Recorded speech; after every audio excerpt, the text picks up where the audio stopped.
Bismillahirrahmanirrahim. Assalamualaikum warahmatullahi wabarakatuh.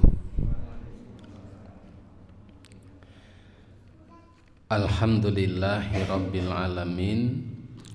Alhamdulillahilladzi arsala rasulahu bil huda wa dinil haq liyudhhirahu 'ala dini kullih wa kafa billahi syahida. Ashhadu an la ilaha illallah wahdahu la syarikalah wa ashhadu anna Muhammadan abduhu wa rasuluh. Allahumma sholli wa sallim wa barik ala nabiyyina Muhammadin wa ala alihi wa ashabihi wa man tabi'ahum bi ihsanin ila yaumiddin. Wa qalu subhanaka la ilma lana illa ma 'allamtana innaka antal alimul hakim. Allahumma anfa'ni bima 'allamtani wa 'allimni ma yanfa'uni warzuqni ilman yanfa'uni.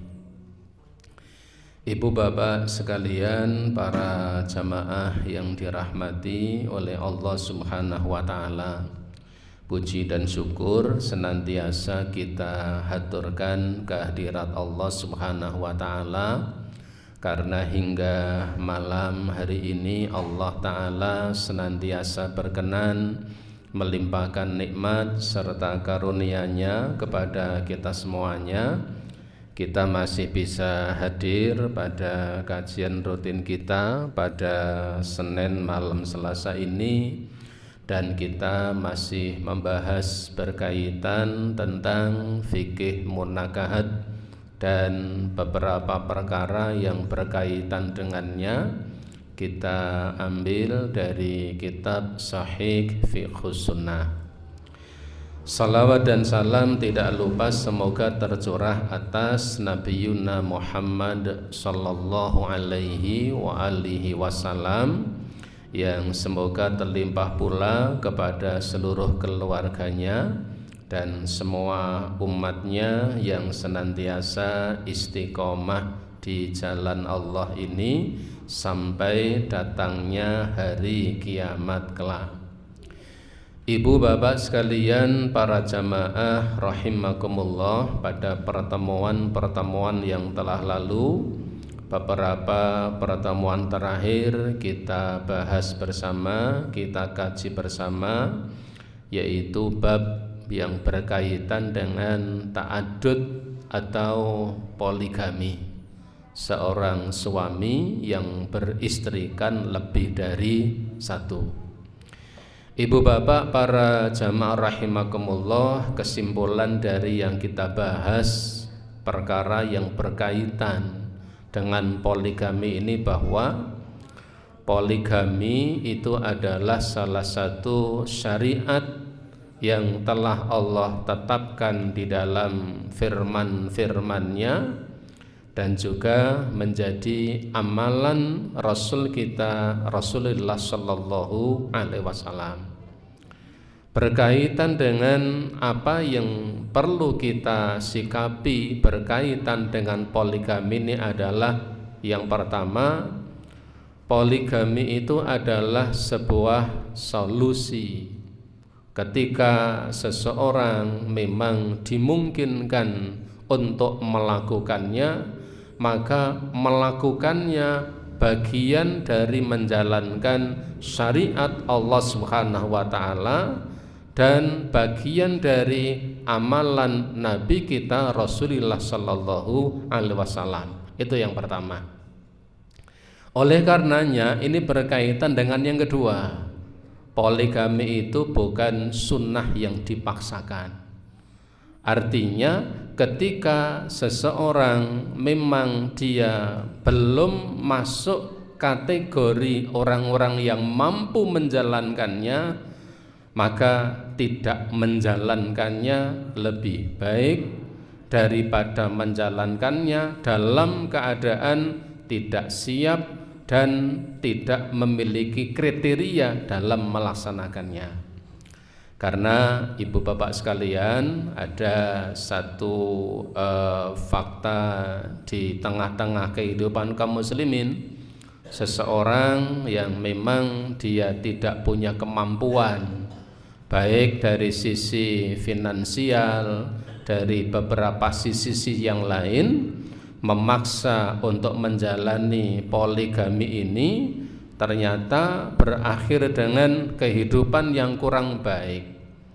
Padahal perkawinan itu tujuannya adalah menciptakan, mewujudkan keluarga yang sakinah. Oleh karenanya yang kedua, bahwa poligami itu bukan sunnah yang dipaksakan. Setiap orang dipaksa untuk melakukannya padahal tidak memiliki kemampuan. Yang ketiga, yang terakhir, bahwa poligami itu bukan suatu kebaikan yang perlu diingkari. Artinya kita tidak bisa kemudian mengatakan bahwa poligami itu di zaman sekarang ini sudah tidak sesuai. Kenapa? Apa alasannya?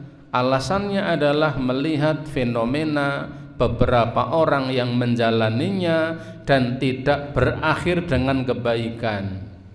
Ketika ada seseorang yang menjalani poligami, ternyata kemudian kekeluargaannya tidak berlangsung dengan baik, itu bukan syariatnya yang dipersoalkan, tetapi orang yang menjalaninya memang belum masuk kriteria orang-orang yang mestinya menjalankannya. Oleh karenanya ada dikotomi di antara kaum muslimin ini. Ada di antara kaum muslimin yang begitu bersemangat sehingga seakan-akan poligami ini menjadi sesuatu yang mesti dilakukan, sementara tidak mampu atau belum mampu melakukannya. Tetapi di sisi lain ada kaum muslimin yang begitu mengingkari poligami ini dengan sekian alasan. Tetapi pada hakikatnya adalah bahwa poligami itu sebuah solusi bagi kaum muslimin yang memang mampu menjalaninya. Kemudian dengan kesiapan yang dimilikinya, termasuk kriteria orang-orang yang mampu, maka menjalaninya menjadi sebuah solusi. Karena kemarin kita sampaikan bahwa demikian banyak kaum muslimah yang sudah siap untuk menikah, sementara tidak semua kaum muslimin, kaum muda, kaum muslimin belum semuanya siap untuk menjalaninya. Sehingga ketika kaum muslimah sudah sangat siap menjalaninya, sementara banyak kaum muslimin yang belum siap melaksanakan pernikahan, oleh karenanya ada sekian kaum muslimah yang kemudian tidak mendapatkan suami. Maka poligami menjadi sebuah solusi jika mampu menjalaninya. Oleh karenanya kita mestinya kita bersikap, ini harus dijalankan demi amalan sunnah, padahal tidak mampu menjalankannya. Tapi kita mestinya juga adil, tidak kemudian mengatakan poligami itu berarti menginjak-injak emansipasi wanita. Tidak, kita bersikap insaf, bersikap yang adil, tidak memaksa melaksanakannya padahal tidak punya kemampuan, tetapi kita tidak menghalangi jika ada orang yang memang punya kemampuan untuk menjalaninya. Ibu bapak, para jamaah rahimakumullah, selanjutnya kita masuk pada pembahasan yang berikutnya adalah min ahkamil mauludi, beberapa perkara hukum-hukum yang berkaitan dengan kelahiran anak. Ibu bapak, para jamaah rahimakumullah, man yubashiru taulidu, siapa orang yang mestinya punya peran tanggung jawab dalam prosesi mengurusi perawatan kelahiran seorang anak. Ibu bapak jamaah rahimakumullah, di dalam kitab Shahih Fiqh Sunnah itu disebutkan begini: yanbaghi an takunal mar'atul khabiratu bi ijra'atil wiladah yallati tubashiru taulidu ukhtaha. Seyogianya bagi seorang wanita yang memang dia punya keahlian, seorang wanita yang punya keahlian untuk membantu prosesi kelahiran seorang anak, mestinya dialah yang diutamakan untuk membantu perawatan prosesi kelahiran seorang anak. Wa ma'aha minan nisa'i man tu'inuha ala dzalik. Di samping seseorang atau seorang wanita yang memang dia punya keahlian untuk mengurusi kelahiran seorang anak, maka juga dibutuhkan orang lain, kaum wanita yang bisa membantunya. Artinya diutamakan dalam perawatan atau pengurusan kelahiran seorang anak itu adalah seorang wanita yang memang punya keahlian di bidang itu, bukan sembarangan. Di Indonesia sudah ada regulasi-regulasi berkaitan dengan itu, bahwa yang bisa menangani, yang boleh menangani, ketika ada seorang perempuan ingin melahirkan seorang bayi, seorang anak, harus ditangani oleh seorang wanita yang punya keahlian, tidak sembarangan.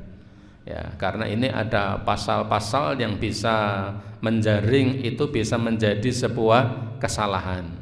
Sekarang diurusi oleh para bidan, itu saja yang sudah memiliki keahlian, dibuktikan dengan sebuah sertifikat skill. Jika tidak, maka tidak boleh. Karena ketika nanti pada kelahiran, karena penanganan yang tidak sesuai prosedur, kemudian terjadi kecelakaan baik pada ibu yang melahirkan atau pada anak yang dilahirkan, maka akan bisa terjerat dengan pasal-pasal. Kalau zaman dahulu saya masih kecil, itu banyak yang ditangani oleh, di kampung-kampung sering ada istilah nama salah kaprah, dukun bayi. Jadi masih bayi sudah jadi dukun. Bukan itu maksudnya. Seseorang yang punya profesi keahlian untuk membantu prosesi kelahiran seorang anak. Wa fa isnadul amru taulidu ilaihinna wajibun. Menyerahkan urusan, menyerahkan urusan dalam persoalan kelahiran seorang anak kepada orang-orang atau kaum wanita yang memang punya keahlian profesional di bidang itu, wajibun, ini sebuah kewajiban. Kenapa?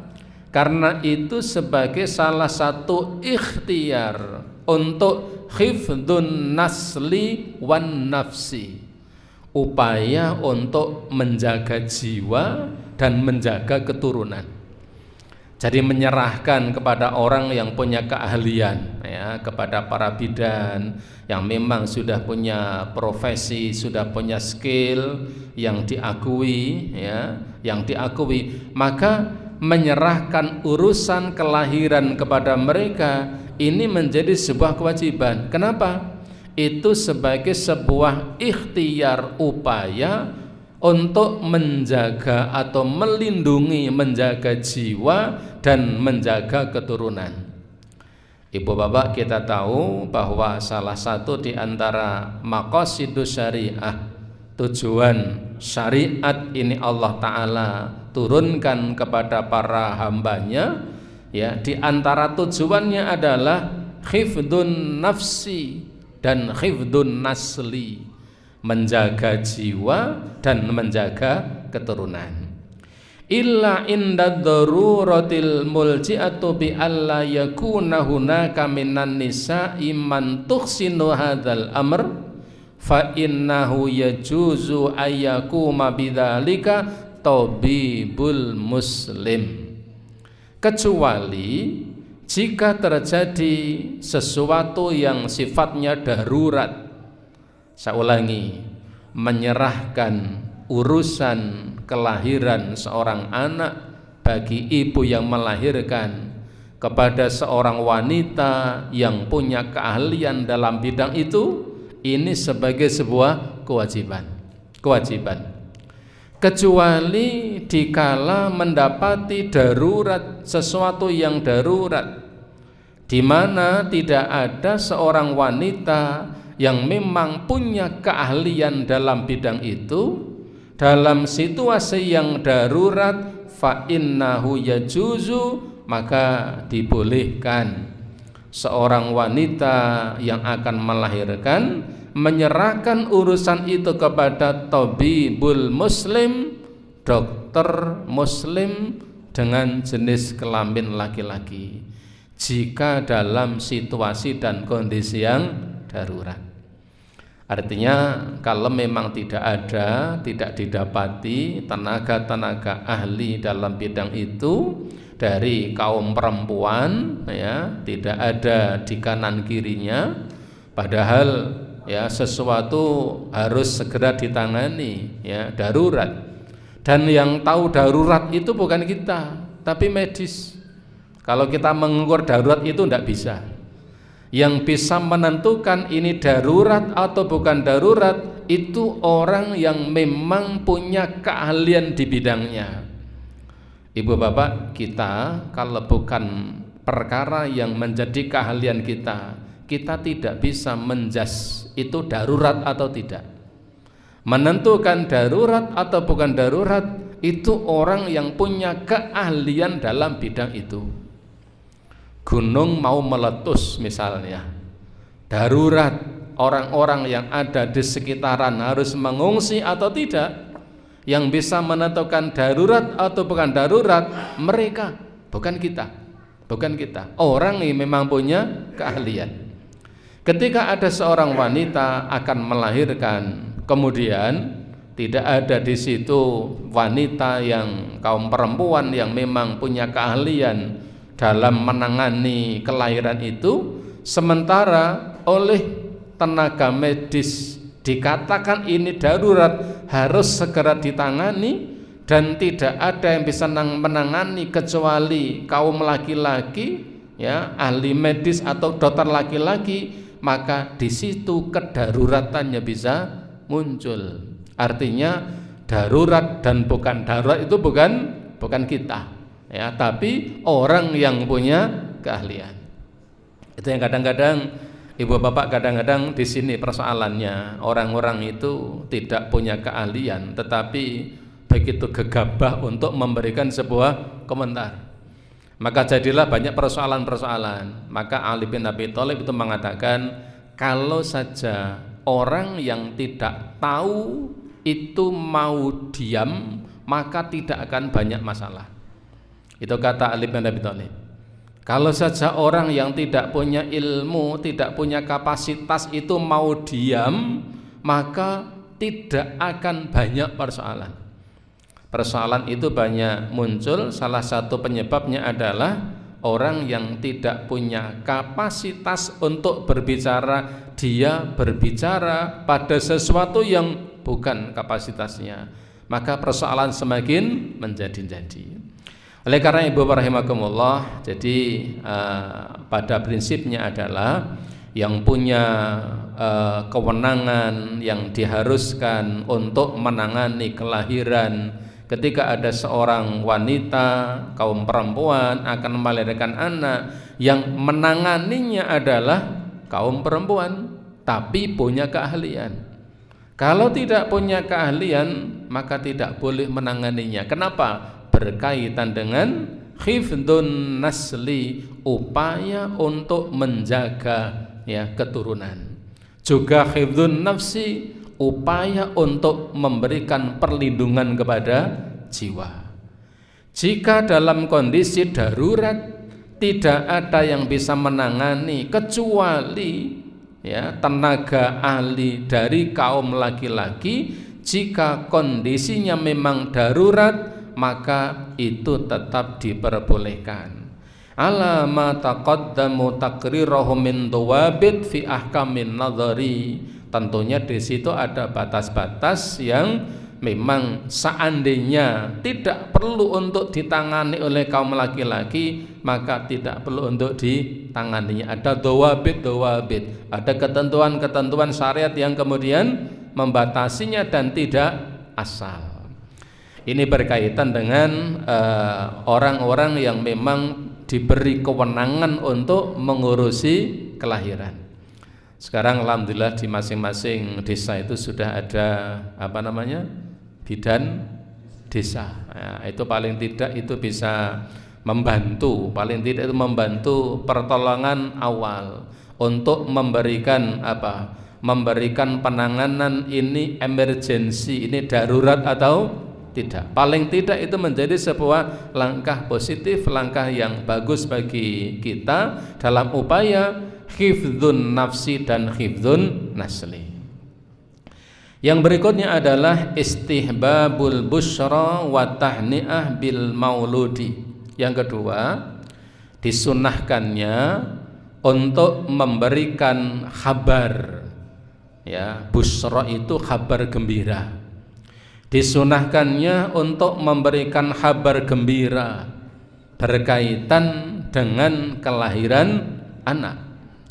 Atau kalau memberi berita gembira itu tidak mungkin karena sudah terdahului, maka yang kedua adalah tahniah, memberikan selamat bil mauludi, berkaitan dengan kelahiran seorang anak. Dua hal ini saling kait-mengkait. Memberikan kabar gembira berkaitan dengan kelahiran anak. Satu contoh misalnya, ada sepasang suami istri yang kemudian sudah sekian lama belum Allah karuniai anak, sampai kedua orang tuanya sudah sangat menginginkan untuk membopong cucu. Maka ketika sudah sekian lama belum Allah karuniai putra, kemudian setelah 10 tahun pernikahan berlangsung, baru Allah memberikan putra, memberikan keturunan, maka memberikan kabar gembira kepada orang-orang yang sangat menginginkan mempelai itu memiliki anak, ini disunahkan. Pak D, derek binga, ono apa?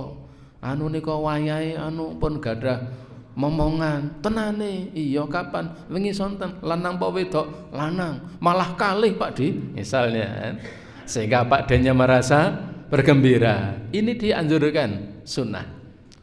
Kalau kemudian kita mendengar ada seseorang yang Allah berikan anugerah berupa putra, maka memberikan tahniah, ucapan selamat atas anugerah tersebut, ini juga sesuatu yang disunahkan.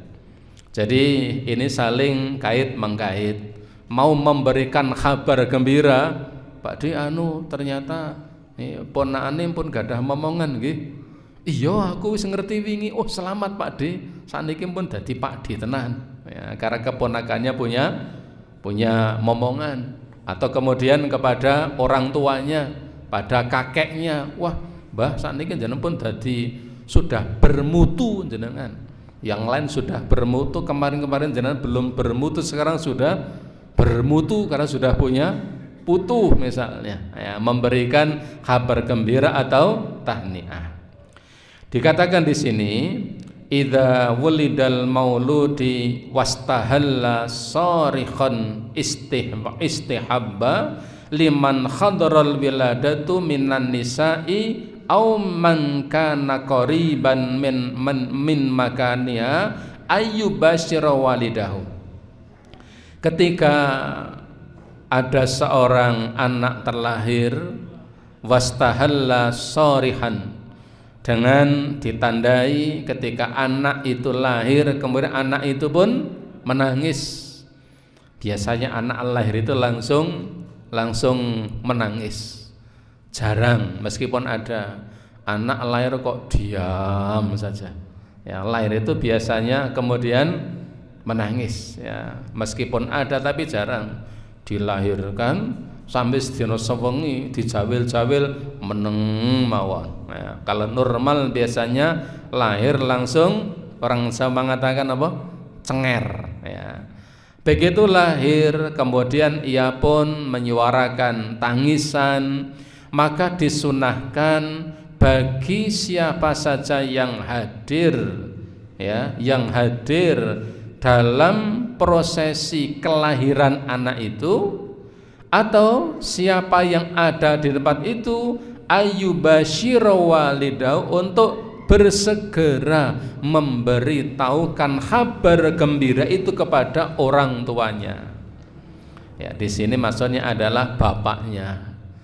Biasanya itu sudah terlaksana terjadi di kalangan kaum muslimin.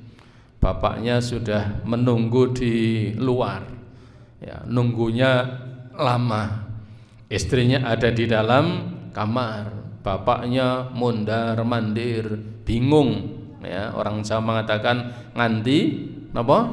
Anyang-anyangen. Ya, ngenteni istrinya mau lahir ini sudah lama, hilir mudik ngetan ngulon gocek HP saja sampai kebalik misalnya, karena saking paniknya menunggu istrinya melahirkan.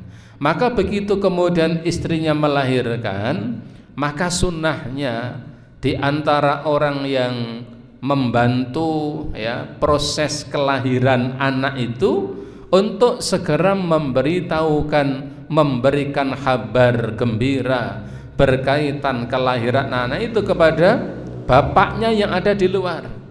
Begitu cenger, ya, maka yang ada di tempat itu keluar memberitahukan kepada bapaknya, nderek bingah nggih putra sampun lahir wilujeng. Kalau di rumah sakit, alhamdulillah sudah lahir dengan selamat. Alhamdulillah Pak, nderek bingah keng putra sampun lahir wilujeng sehid. Berasa sehid nih. Sehid itu apa? Saking sehatnya. Nah, kalau orang kita kan sehid, kalau orang Jawa Timur napa? Suwehat. Ada u-nya. Suwehat niki suwehat sangat. Bapak ibu sehat, putra nggih sehat. Memberitahukan lima fil basyarati min sururi lil abdi, karena memberikan kabar gembira itu menggembirakan, membahagiakan orang yang mendengar berita itu.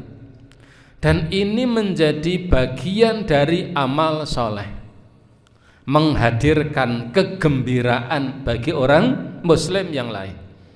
Ya, sehingga ada beberapa hadis yang menjelaskan tentang itu. Salah satu amal utama dalam Islam itu adalah memasukkan kegembiraan kepada muslim yang lain, tetapi kegembiraan yang tidak melewati atau tidak bertentangan dengan syariat.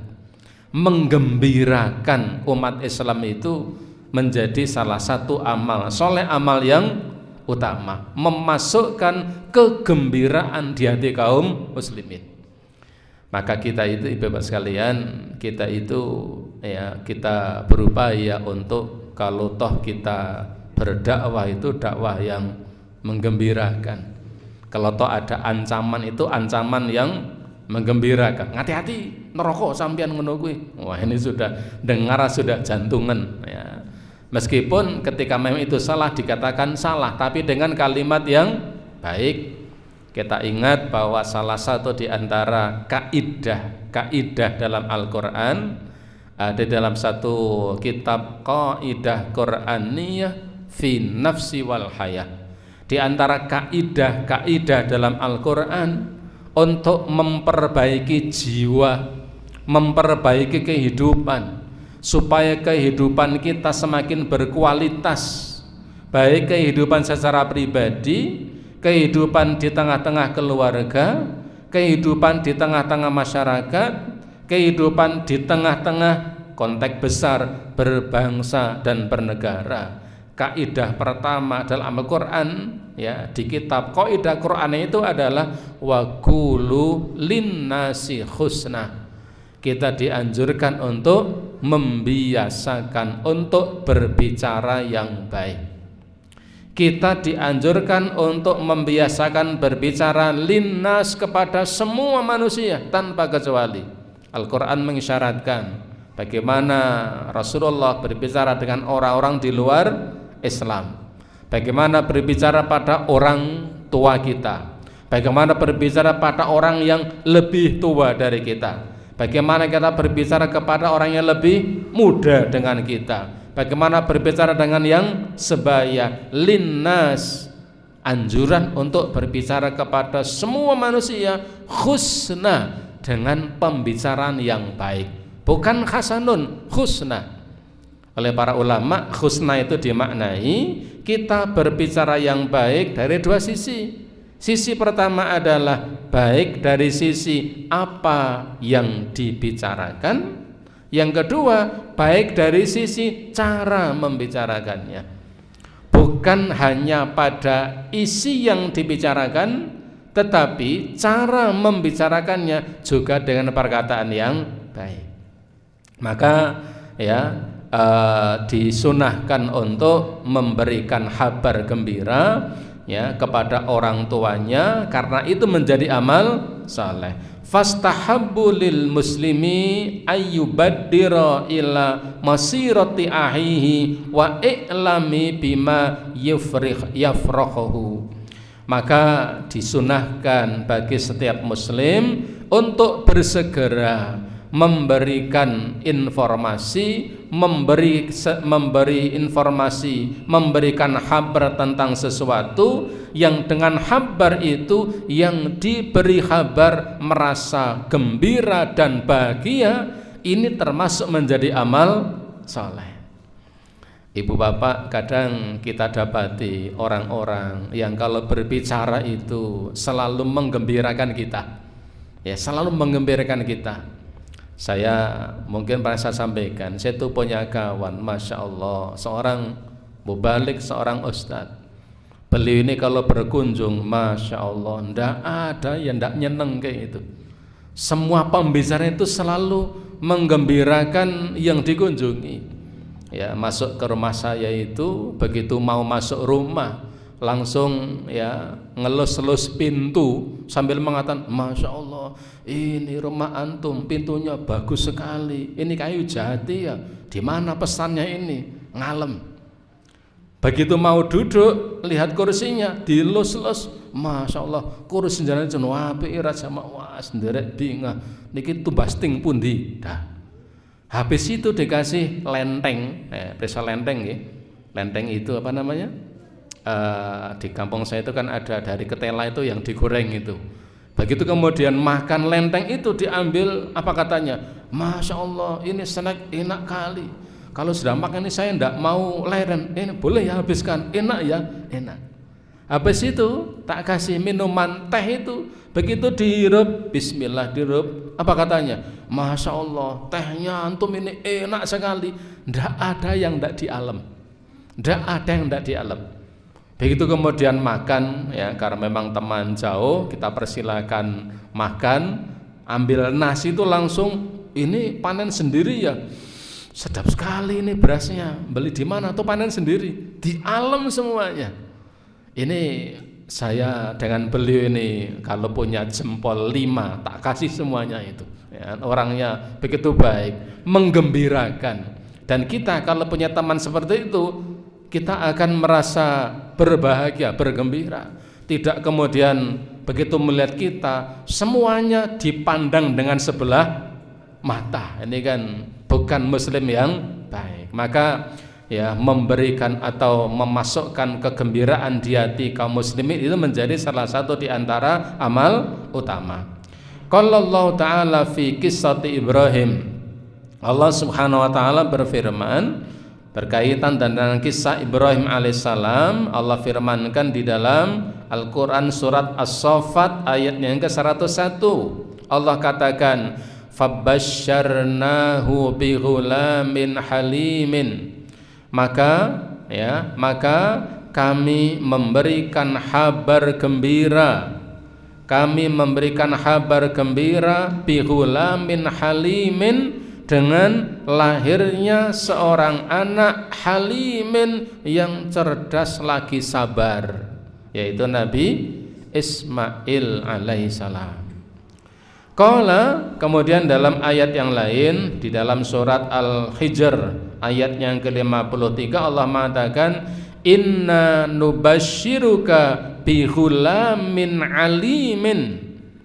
Inna nubasyiruka, sesungguhnya kami memberikan kabar gembira kepada engkau wahai Ibrahim, bi ghulamin alimin, dengan lahirnya seorang anak alimin yang nanti dia akan menjadi anak yang cerdas. Allah memberitahukan kabar gembira kepada Nabi Ibrahim alaihi salam.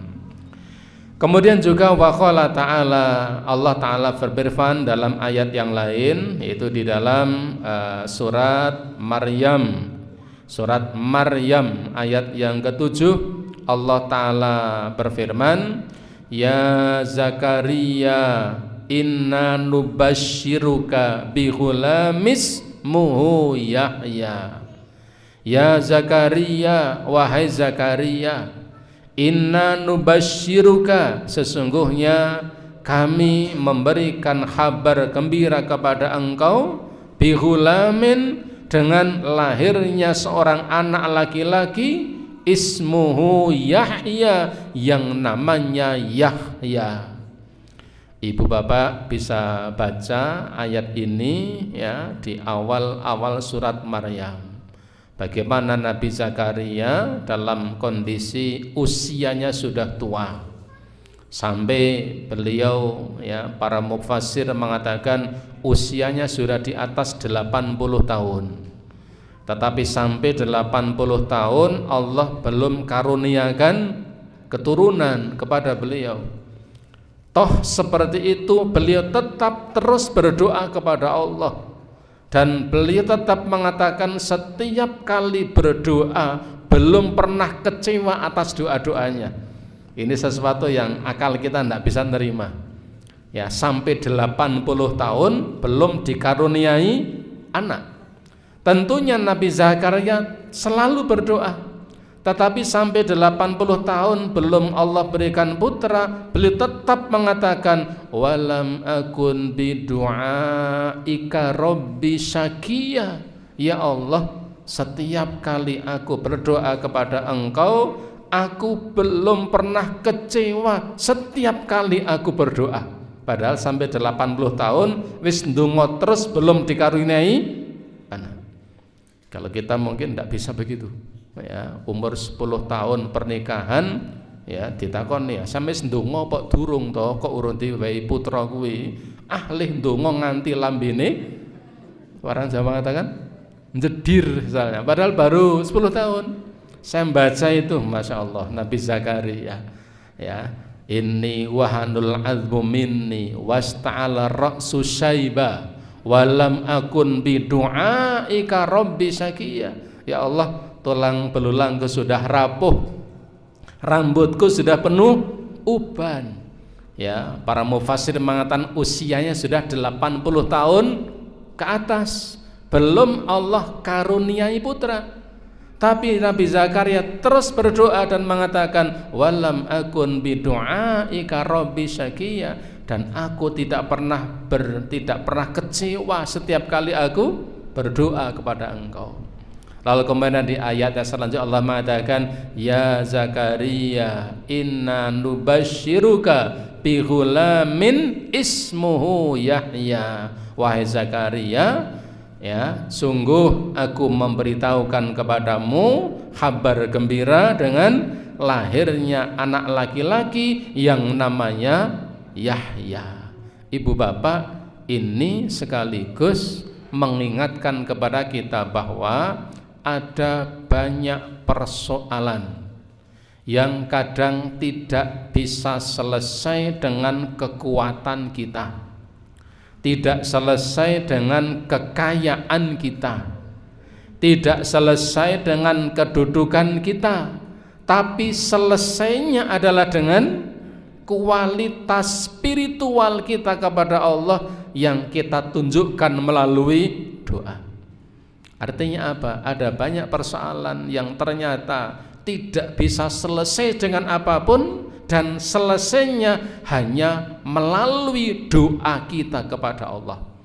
Maka jangan remehkan kita dalam berdoa, karena doa itu tidak akan pernah sia-sia. Maka Umar bin Khattab selalu mengatakan apa? Setiap kali aku berdoa kepada Allah, aku tidak peduli akan doa-doaku, karena aku yakin doaku pasti dikabulkan. Tapi jika tidak dikabulkan, maka tidak ada yang sia-sia dari doa-doaku. Ibu bapak, maka kita harus membiasakan banyak berdoa kepada Allah pada setiap hajat yang kita inginkan, pada rencana, pada pekerjaan yang kita rencanakan, karena memang itu menjadi kewajiban kita untuk memohon kepada Allah Subhanahu wa taala. Fa in fatati syakhsul basyarah bi an alimal walidu bi maulidihi istahabbu tahni'ata wa hiya du'a'u law bil khair. Ketika ada seseorang punya informasi bahwa dia ataupun istrinya melahirkan misalnya, berkewajiban, disunahkan untuk memberikan kabar gembira, Pak nderek bingah keng putra sampun lahir, nderek bingah Pak menika putra putri panjenengan sampun nglairaken, nderek bingah sampun dados mbah misalnya, karena dia sedang menunggu kelahirannya. Tetapi kalau kita mendengar informasi bahwa fulan telah Allah karuniakan putra, kemudian fulan itu berbahagia dengan anugerah berupa putra itu, sunnah bagi kita adalah tahniah, untuk memberikan ucapan selamat. Jadi tidak ada peluang untuk tidak ada peluang untuk tidak mendapatkan pundi-pundi amal. Kalau memungkinkan, hal yu'dzanu fi udhunil mauludil yumna wa yuqima fil yusra. Apakah ketika bayi itu dilahirkan, perlukah bayi itu diadzani di telinga kanannya, kemudian diikomati pada telinga kirinya? Ibu bapak jamaah rahimakumullah, di dalam kitab ini disebutkan begini: Farada fi hadza fi ba'dil ahadithi lakinnaha dha'ifatul isnad. Disebutkan berkaitan dengan persoalan ini, persoalan yaitu mengadzani telinga bayi yang baru lahir, mengumandangkan azan di telinga kanannya, kemudian melafalkan iqamah di telinga kirinya. Ini disebutkan di beberapa hadis. Hanya saja beberapa hadis yang menjelaskan tentang ini sanadnya adalah lemah. Minha diantaranya adalah hadis Abi Rafi', yaitu hadis Abi Rafi', di mana ia mengatakan, ra'aitu Rasulullah sallallahu alaihi wasallam adzana fi udhunil Hasani bin Ali khina waladathu Fatimah. Beliau Abu Rafi' itu mengatakan, saya pernah melihat Rasulullah sallallahu alaihi wasallam mengumandangkan azan di telinga Hasan bin Ali ketika ia dilahirkan oleh Fatimah binti Rasulullah sallallahu alaihi wasallam. Beliau mengatakan bahwa ia melihat bahwa Nabi sallallahu alaihi wasallam ketika Hasan bin Ali yaitu cucunya Nabi cucu kecintaan Nabi sallallahu alaihi wasallam. Ketika Hasan bin Ali ini dilahirkan dari ibundanya yaitu Fatimah putri Rasulullah sallallahu alaihi wasallam, maka kemudian Nabi mengumandangkan azan di telinganya. Ibu bapak rahimakumullah, ketilah dalam footnote-nya ya, bahwa hadis ini diriwayatkan oleh Imam Abu Dawud, kemudian diriwayatkan oleh Imam Tirmidzi, oleh Imam Hakim bisanadin dhaifin, dengan sanad yang dhaif, dengan sanad yang lemah. Wa qad hasanahu li ghairihi al-Albani fil Irwa. Kemudian hadis ini ada yang menghasankan ya, ada yang menghasankan selain Al-Albani di dalam kitab Al-Irwa, tetapi beliau yang menyatakan hadis ini adalah lemah. Tsumma raja'anahu fadha'afahu fi dha'ifah. Kemudian beliau kembali menjelaskan itu dalam dalam kumpulan kitab hadis yang beliau kumpulkan, yang beliau tulis dalam silsilah hadis lemah. Ibu bapak para jamaah rahimakumullah, berkaitan tentang mengadzani mengadzani pada telinga bayi ketika dilahirkan, itu memang terjadi khilaf di kalangan para ulama. Ibu bapak perlu menjadi sebuah catatan. Kita semestinya tidak langsung menjatuhkan kalimat bid'ah ketika ada orang yang melakukan itu, jika ini memang menjadi ranah khilaf di kalangan ulama mazhab yang 4. Kita bisa melihat ya, di dalam kalangan mazhab Syafi'i, mazhab Hanafi dan mazhab Hambali, ya, di kalangan 3 mazhab ini mengamalkan hadis ini. Apa alasannya? Ada 2 alasan. Alasan pertama adalah ketika kemudian seorang bayi terlahir, kemudian dikumandangkan azan di telinga kanannya, kemudian iqamah di telinga kirinya, yang pertama alasannya adalah untuk mengenalkan kalimat thayyibah, kalimat-kalimat yang baik, dan itu kalimat atau suara yang pertama didengar oleh si bayi ketika keluar dari rahim sang ibu. Itu alasan mereka yang mengamalkan hadis ini.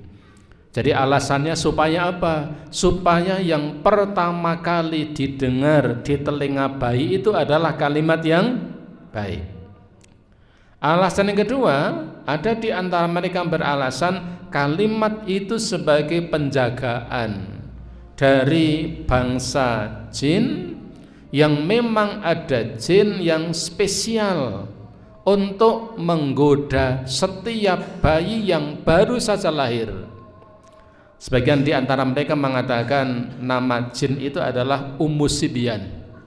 Ya, namanya Ummu Sibyan, yang memang punya spesialisasi khusus menggoda anak-anak yang baru lahir. Jadi Ummu Sibyan itu tidak pernah menggoda panjenengan ketika sudah dewasa begini, wis kaset. Ya, jadi godanya bayi-bayi yang lahir. Itu di antara mereka yang mengamalkan. Tetapi dalam kalangan mazhab Maliki, ya, mereka tidak mau mengamalkan hadis ini. Kenapa? Alasannya hadis ini adalah hadis yang lemah. Maka kalau di kitab ini dikatakan wa huwa hadisun dhaifun, hadis ini adalah hadis dhaif. Fala yanbaghil amalu bihi hatta ya'tiya ma ya'udduhu. Maka ya yu'diduhu, maka tidak ya sayogyanya mengamalkan hadis ini kecuali ada penguat-penguat hadis yang lain. Waqad auradahu Ibnu Qayyim menjelaskan berkaitan dengan bab ini, bab mengadzani bayi yang baru lahir, ya, wa ma'hu haditsani. Ibnu Qayyim membawakan 2 hadis yang berkaitan dengan ya mengumandangkan azan di telinga bayi ini, ya di dalam kitab Tuhfatul Maulud, tetapi dua hadis yang disampaikan Ibnu Qayyim itu dua-duanya juga hadis yang lemah. Oleh karenanya ya sikap kita adalah mau mengambil yang mana, apakah mau mengamalkan atau tidak. Kalau di himpunan putusan tarjih Muhammadiyah dalam HPT tidak mengamalkan hadis ini ya, karena memang hadisnya adalah lemah. Itu kalau di himpunan putusan tarjih. Tapi sekali lagi itu adalah ranah khilaf di kalangan para ulama mazhab yang 4, dan ketika memang itu masih pada ranah khilaf di kalangan mereka, maka kita tidak begitu mudah ketika ada yang mengadzani di telinga bayi kemudian dengan langsung mengatakan tidak boleh, ini amalan bid'ah. Apa alasannya? Ini masih ranah khilaf di kalangan para ulama mazhab yang 4 ya khususnya, sehingga ketika kita akan mengamalkannya atau tidak kembali kepada apa yang akan kita laksanakan. Hanya kalau di himpunan putusan tarjih memang di sana tidak mengamalkan hadis ini. Apa alasannya? Alasannya adalah untuk menjaga kemurnian syariat Islam, dan hadis yang menyatakan ini adalah hadisnya lemah. Wallahu alam bissawab. Ibu bapak para jamaah rahimakumullah, barangkali ini yang bisa kita bahas pada malam hari ini berkaitan dengan al-ahkamul maulud, beberapa hukum yang berkaitan dengan kelahiran seorang anak. Kita sampai pada pembahasan berkaitan tentang apakah ketika bayi itu lahir apakah dikumandangkan adzan atau tidak. Maka jawabannya seperti tadi yang kita sampaikan. Adapun bab-bab yang berikutnya kita lanjutkan insyaallah, mudah-mudahan pada waktu yang akan datang. Ibu bapak sampai di sini semoga bermanfaat. Segala kesalahan dan kekhilafan semoga Allah memberi ampunan, dan kita cukupkan dengan kafaratul majlis. Subhanakallahumma wa bihamdika asyhadu an la ilaha illa anta astaghfiruka wa atubu ilaik. Billahi taufik wal hidayah. Assalamualaikum warahmatullahi wabarakatuh.